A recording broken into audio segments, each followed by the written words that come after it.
আসসালামু আলাইকুম। দোয়া করি সবাই ভালো আছেন। আজকে আপনাদের সাথে শেয়ার করব প্রেম ও হারাম রিলেশনশিপ সম্পর্কে। কতটা যে ভয়ঙ্কর হতে পারে এই হারাম রিলেশনশিপ। হারাম রিলেশন থেকে বেরিয়ে আসুন। আপনি 5 ওয়াক্ত নামাজ পড়ছেন, প্রতিদিন কুরআন তিলাওয়াত করছেন, পর্দা করছেন, রাসূল সাল্লাল্লাহু আলাইহি সাল্লামের সুন্নাহ মেনে চলছেন, নিয়মিত দোয়া করছেন। আবার আপনি দিনের পর দিন একটা হারাম সম্পর্ক মেনটেন করছেন। আপনার কোনো ধারণাই নেই এই ভয়াবহ সম্পর্কে। শরীয়তের দৃষ্টিতে এই হারাম রিলেশনশিপের অপর নাম জিনা। আর জিনা হলো কাবিরা গুনাহ, যা তওবা ছাড়া মাফ হয় না। আল্লাহ তাআলা পবিত্র কুরআনে বলেছেন, তোমরা জিনার ধারে কাছেও যেও না। আর আপনি প্রতিদিন নামাজ, কুরআন, পর্দা সব কিছু করছেন, কিন্তু জিনায় লিপ্ত থেকে। একটা বেগেনা নারী পুরুষের সাথে দিনের পর দিন হারাম রিলেশনশিপের থেকে আপনি আপনার দুনিয়া আখেরাত দুটাই নষ্ট করে ফেলেছেন। আর এই আল্লাহর অবৈধতায় ডুবে থেকে আপনি কখনো ভালো থাকতে পারবেন না। অধিকাংশ হারাম রিলেশনের শেষ পরিণতি হয় বিচ্ছেদ অথবা ধোঁকা, কিন্তু পাপগুলো আপনার আমল নামায় থেকে যায়। বিয়ে হচ্ছে দিনের অর্ধেক এবং আমাদের প্রিয় নবী হযরত মুহাম্মদ সাল্লাল্লাহু আলাইহি সাল্লামের সুন্নাহ। তাই হালাল সম্পর্ককে হারামের মাধ্যমে পূর্ণতা দেওয়া ইসলামে কোনোভাবে সমর্থ নয়।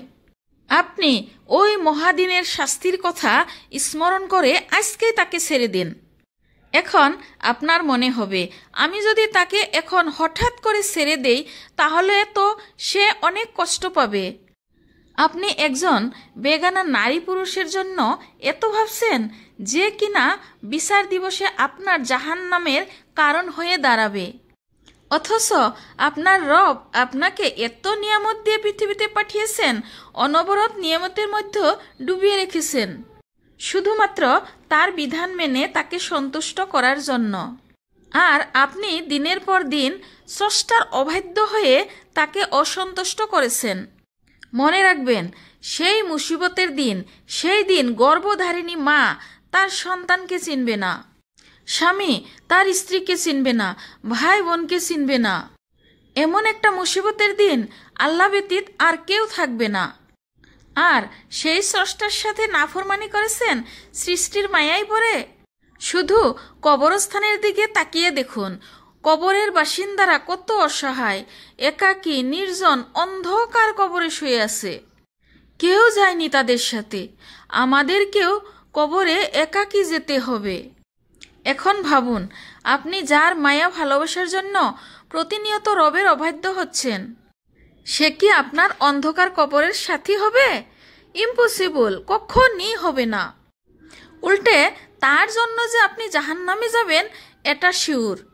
আর আপনি আপনার সেই ভালোবাসার মানুষটিকেও জাহান্নামের দিকে নিয়ে যাচ্ছেন। এটা কি ভালোবাসা হলো? আল্লাহ আমাদের সবাইকে বোঝার জন্য তৌফিক দান করুক। আমিন। সবার জন্য দোয়া ও ভালোবাসা রইল। আসসালামু আলাইকুম।